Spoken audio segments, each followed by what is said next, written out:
Welcome to this guide on debriefing in first aid. Debriefing is a critical step after providing emergency care, where responders review the incident to discuss what happened, what was done, and how to improve future responses. Step 1. Conduct the debriefing promptly, ideally immediately after the emergency is resolved. This helps capture clear details and allows first aid responders to process the event while memories are fresh.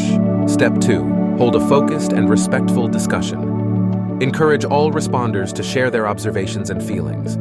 Review what went well and identify areas to improve. This ensures continuous learning and better preparedness. Step 3. Understand the benefits.